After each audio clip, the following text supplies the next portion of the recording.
বিশ্বনবী হজরত মুহাম্মদ সাল্লাল্লাহু আলাইহি ওয়াসাল্লাম।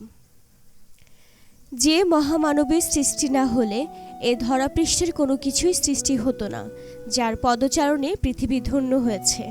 আল্লাহর প্রতি অগাধ বিশ্বাস ও ভালোবাসা, অন্তরের পবিত্রতা, আত্মার মহত্ব, ধৈর্য, ক্ষমতা, সততা, নম্রতা, বদান্যতা, আমানতদারি, সুরুচিপূর্ণ মনোভাব, ন্যায়পরায়ণতা, উদারতা ও কঠোর কর্তব্যনিষ্ঠা ছিল যার চরিত্রের ভূষণ। যিনি ছিলেন একাধারে ইয়াতীম হিসেবে সবার স্নেহের পাত্র, স্বামী হিসেবে প্রেমময়, পিতা হিসেবে স্নেহের আধার, সঙ্গী হিসেবে বিশ্বস্ত। যিনি ছিলেন সফল ব্যবসায়ী, দূরদর্শী, সংস্কারক, ন্যায় বিচারক, মহৎ রাজনীতিবিদ, বিশ্বনবী হজরত মুহাম্মদ সাল্লাল্লাহু আলাইহি ওয়াসাল্লাম। তিনি এমন এক সময় পৃথিবীর বুকে আবির্ভূত হয়েছিলেন যখন আরবের রাজনৈতিক, অর্থনৈতিক, সামাজিক, সাংস্কৃতিক, নৈতিক ও ধর্মীয় অবস্থা অধঃপতনের চরম সীমায় নেমে গিয়েছিল। জন্ম 570 খ্রিস্টাব্দে 29 আগস্ট মোতাবেক 12 রবিউল আউয়াল রোজ সোমবার প্রত্যুষে আরবের মক্কা নগরীর সম্ভ্রান্ত কুরাইশ বংশে মাতা আমেনার গর্ভে জন্মগ্রহণ করেন তিনি। প্রচলিত ধারণা মোতাবেক ওনার জন্ম 570 খ্রিস্টাব্দে। প্রখ্যাত ইতিহাসবেত্তা মল্টগেমারি ওয়াট তার পুস্তকে 570 সনই ব্যবহার করেছেন, তবে ওনার প্রকৃত জন্ম তারিখ বের করা বেশ কষ্টসাধ্য। তাছাড়া মুহাম্মদ সাল্লাল্লাহু আলাইহি ওয়াসাল্লাম নিজে কোনো মন্তব্য করেছেন বলে নির্ভরযোগ্য কোনো প্রমাণ পাওয়া যায়নি। এজন্যই এ নিয়ে ব্যাপক মতবিরোধ রয়েছে। এমনকি জন্মমাস নিয়েও ব্যাপক মতবিরোধ পাওয়া যায়। যেমন এক বর্ণনা মতে ওনার জন্ম 571 সালের 20 বা 22 এপ্রিল। সাইয়েদ সুলাইমান নদভী, সালমান মনসুরপুরি এবং মোহাম্মদ পাশা ফালাকির গবেষণায় এ তথ্য বেরিয়ে আসে। তবে শেষোক্ত মতই ঐতিহাসিক দৃষ্টিকোণ থেকে বেশি নির্ভরযোগ্য। যাই হোক, নবীর জন্মের বছরই হস্তি যুদ্ধের ঘটনা ঘটে এবং সে সময় সম্রাট নরসেরওয়ার সিংহাসনে আরোহণের 40 বছর পূর্তি ছিল। এ নিয়ে কারো মাঝে দ্বিমত নেই। জন্মের 5 মাস পূর্বে পিতা আবদুল্লাহ ইন্তেকাল করেন। আরবের তৎকালীন অভিজাত পরিবারের প্রথানুযায়ী তার লালন পালন ও রক্ষণাবেক্ষণের দায়িত্ব অর্পিত হয় বনি সাদ গোত্রের বিবি হালিমার উপর। এ সময় বিবি হালিমার আরেক পুত্র সন্তান ছিল, যার দুধপানের মুদ্দত তখন শেষ হয়নি। বিবি হালিমা বর্ণনা করেন, শিশু মুহাম্মদ কেবলমাত্র আমার ডান স্তনের দুধ পান করত। আমি তাকে আমার বাম স্তনের দুধ দান করতে চাইলেও তিনি কখনো বাম স্তন দুধ পান করতেন না। আমার বাম স্তনের দুধ তিনি তার অপর দুধ ভাইয়ের জন্য রেখে দিতেন। দুধ পানের শেষ দিবস পর্যন্ত তার এই নিয়ম বিদ্যমান ছিল। ইনসাফ ও সাম্যের মহান আদর্শ তিনি শিশুকালেই দেখিয়ে দিয়েছেন। মাত্র 5 বছর তিনি ধাত্রীমা হালিমার তত্ত্বাবধানে ছিলেন। এরপর ফিরে আসেন মাতা আমেনার গৃহে। 6 বছর বয়সে তিনি মাতা আমেনার সাথে পিতার কবর জিয়ারতের উদ্দেশ্যে মদিনায় যান এবং মদিনা থেকে প্রত্যাবর্তনকালে আবুয়া নামক স্থানে মাতা আমেনা ইন্তেকাল করেন। এরপর ইয়াতীম মুহাম্মদ সাল্লাল্লাহু আলাইহি ওয়াসাল্লামের লালন পালনের দায়িত্ব অর্পিত হয় ক্রমান্বয়ে দাদা আব্দুল মুত্তালিব ও চাচা আবু তালিবের উপর। পৃথিবীর সর্বশ্রেষ্ঠ যে মহামানব আবির্ভূত হয়েছেন সারা জাহানের রহমত হিসেবে, তিনি হলেন আজন্ম ইয়াতীম এবং দুঃখ বেদনার মধ্য দিয়েই তিনি গড়ে ওঠেন সত্যবাদী, পরোপকারী এবং আমানতদারী হিসেবে। শৈশব ও কৈশোরকাল। তৎকালীন আরবের রীতি ছিল যে তারা মরুভূমির মুক্ত আবহাওয়া বেড়ে ওঠার মাধ্যমে সন্তানদের সুস্থ দেহ এবং সুঠাম গড়ন তৈরির জন্য জন্মের পরপরই দুধ পান করানোর কাজে নিয়োজিত বেদুইন মহিলাদের কাছে দিয়ে দিতেন এবং নির্দিষ্ট সময় পর আবার ফেরত নিতেন। এই রীতি অনুসারে মোহাম্মদকেও হালিমার বিনতে আবু জুবাইবের, অপর নাম হালিমা সাদিয়ার হাতে দেয়া হয়। এই শিশুকে ঘরে আনার পর দেখা যায় হালিমার সচ্ছলতা ফিরে আসে এবং তারা শিশুপুত্রকে সঠিকভাবে লালন পালন করতে সমর্থ হন। তখনকার একটি ঘটনা উল্লেখযোগ্য। 2 বছর লালন পালনের পর হালিমা শিশু মুহাম্মদকে আমিনার কাছে ফিরিয়ে দেন, কিন্তু এর পরপরই মক্কায় মহামারী দেখা দেয় এবং শিশু মুহাম্মদকে হালিমার কাছে ফিরিয়ে দেওয়া হয়।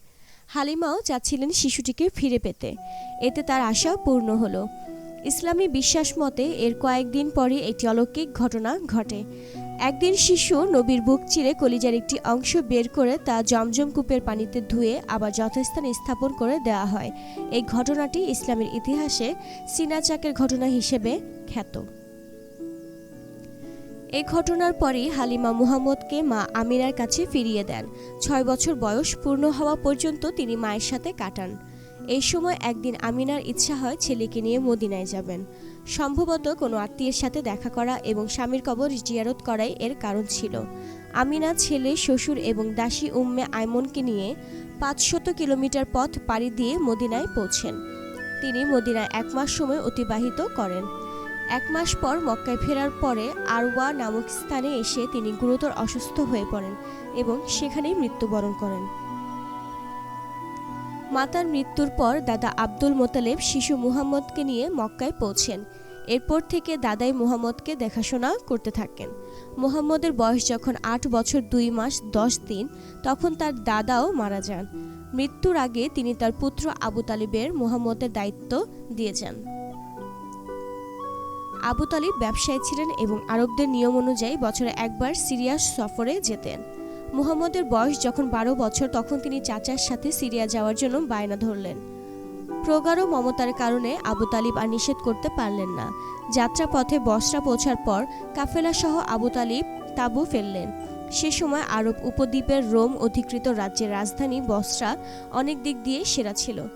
কথিত আছে শহরটিতে জার্জিস সামে এক খ্রিস্টান পাদ্রী ছিলেন, যিনি বুহাইরা বা বহিরা নামের অধিক পরিচিত ছিলেন। তিনি তার গির্জা হতে বাইরে এসে কাফেলার মুসাফিরদের মেহমানদারি করেন। এ সময় তিনি বালক মুহাম্মদকে দেখে শেষ নবী হিসেবে চিহ্নিত করেন।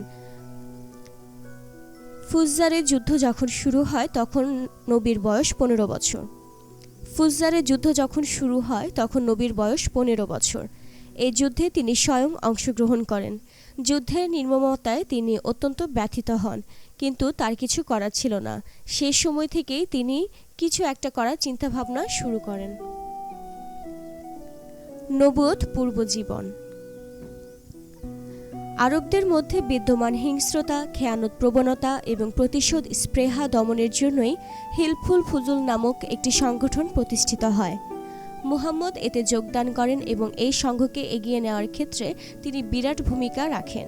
বিভিন্ন সূত্র থেকে জানা যায়, তরুণ বয়সে মুহাম্মদের তেমন কোনো পেশা ছিল না, তবে তিনি বকরি চড়াতেন বলে অনেকেই উল্লেখ করেছেন। সাধারণত তিনি যে বকরিগুলো চড়াতেন সেগুলো ছিল বনি সাদ গোত্রের। কয়েক কিরাত পারিশ্রমিকের বিনিময়ে তিনি মক্কায় বসবাসরত বিভিন্ন ব্যক্তির বকরিও চড়াতেন। এরপর তিনি ব্যবসা শুরু করেন। মুহাম্মদ অল্প সময়ের মধ্যে এ কাজে ব্যাপক সফলতা লাভ করেন। এতই খ্যাতি তিনি লাভ করেন যে তার উপাধি হয়ে যায় আল আমিন এবং আল সাদিক, যেগুলোর বাংলা অর্থ হচ্ছে যথাক্রমে বিশ্বস্ত এবং সত্যবাদী। ব্যবসা উপলক্ষে তিনি সিরিয়া, বসরা, বাহরাইন এবং ইয়েমেনে বেশ কয়েকবার সফর করেন। মুহাম্মদের সুখ্যাতি যখন চারদিকে ছড়িয়ে পড়ে, তখন খাদিজা বিনতে খুয়াইলিদ তা অবহিত হয়েই তাকে নিজের ব্যবসার জন্য সফরে যাওয়ার অনুরোধ জানান। মুহাম্মদ এই প্রস্তাব গ্রহণ করেন এবং খাদিজার পণ্য নিয়ে সিরিয়ার অন্তর্গত বসরা পর্যন্ত যান। খাদিজা মাইসারার মুখে মুহাম্মদের সততা ও ন্যায়পরায়ণতার ভূয়সী প্রশংসা শুনে অভিভূত হন। এছাড়া ব্যবসায় সফলতা দেখে তিনি তার যোগ্যতা সম্বন্ধেও অভিভূত হন। এক পর্যায়ে তিনি মুহাম্মদকে বিবাহ করার সিদ্ধান্ত গ্রহণ করেন। তিনি স্বীয় বান্ধবী নাফিসা বিনতে মুনব্বিহরের কাছে বিয়ের ব্যাপারে তার মনের কথা ব্যক্ত করেন। নাফিসার কাছে শুনে মুহাম্মদ বলেন যে তিনি তার অভিভাবকের সাথে কথা বললে জানাবেন। মুহাম্মদ তার চাচাদের সাথে কথা বলে বিয়ের সম্মতি জ্ঞাপন করেন। বিয়ের সময় খাদিজার বয়স ছিল 40 আর মুহাম্মদের বয়স ছিল 25। খাদিজার জীবনদশায় তিনি আর কোনো বিয়ে করেননি। খাদিজার গর্ভে মুহাম্মদের 6 জন সন্তান জন্মগ্রহণ করে, যার মধ্যে 4 জন মেয়ে এবং 2 জন ছেলে। তাদের নাম যথাক্রমে কাসেম, জয়নাব, রুকাইয়া, উম্মে কুলসুম, ফাতেমা এবং আবদুল্লাহ। ছেলে সন্তান দুজনই শৈশবে মারা যায়। মেয়েদের মধ্যে সবাই ইসলামী যুগ পায় এবং ইসলাম গ্রহণ করে এবং একমাত্র ফাতেমা ব্যতীত সবাই নবী জীবদ্দশায় মৃত্যুবরণ করেন। মুহাম্মদের বয়স যখন 35 বছর, তখন কাবা গৃহের পুনর্নির্মাণের প্রয়োজনীয়তা দেখা দেয়। বেশ কয়েকটি কারণে কাবা গৃহের সংস্কার কাজ শুরু হয়। পুরনো ইমারত ভেঙে ফেলে নতুন করে তৈরি করা শুরু হয়। এভাবে পুনর্নির্মাণের সময় যখন হাজরে আসওয়াদ মানে পবিত্র কালো পাথর পর্যন্ত নির্মাণ কাজ শেষ হয় তখনই বিপত্তি দেখা দেয়। মূলত কোন গোত্রের লোক এই কাজটি করবে তা নিয়েই ছিল ক্রন্দল। কিন্তু হাজরে আসওয়াদ স্থাপন ছিল একজনের কাজ, কে স্থাপন করবে এ নিয়ে বিবাদ শুরু হয় এবং 4-5 দিন যাবৎ এই বিবাদ অব্যাহত থাকার পর্যায়ে এটি এমনই মারাত্মক রূপ ধারণ করে যে হত্যাকাণ্ড পর্যন্ত ঘটার সম্ভাবনা দেখা দেয়। এমতাবস্থায় আবু উমাইয়া মাখজুমি একটি সমাধান নির্ধারণ করে যে পরদিন প্রত্যুষে মসজিদে হারামের দরজা দিয়ে যে প্রথম প্রবেশ করবে তার সিদ্ধান্তই সবাই মেনে নেবে। পরদিন মুহাম্মদ সবার প্রথমে কাবায় প্রবেশ করেন। এতে সবাই বেশ সন্তুষ্ট হয় এবং তাকে বিচারক হিসেবে মেনে নেয়, আর তার প্রতি সবার সুগভীর আস্থাও ছিল। যা হোক, এই দায়িত্ব পেয়ে মুহাম্মদ অন্তত সুচারুভাবে ফয়সালা করেন। তিনি একটি চাদর বিছিয়ে তার উপর নিজ হাতে হাজরে আসওয়াদ রাখেন এবং বিবাদমান প্রত্যেক গোত্রের নেতাদের ডেকে তাদেরকে চাদরের বিভিন্ন কোণা ধরে যথাস্থানে নিয়ে যেতে বলেন এবং তারা তাই করে। এরপর তিনি পাথর উঠিয়ে নির্দিষ্ট স্থানে স্থাপন করেন। এখানেই পার্ট 1 শেষ হলো। এর মাধ্যমে যদি আপনাদের ভালো সাড়া পাওয়া যায় তাহলে আমরা পার্ট 2 করব। ধন্যবাদ। ডিয়ার ভিউয়ার্স, এমন আরও ভিডিও পেতে আমাদের পেজে লাইক দিয়ে ফলো থেকে সি ফার্স্ট দিয়ে রাখুন।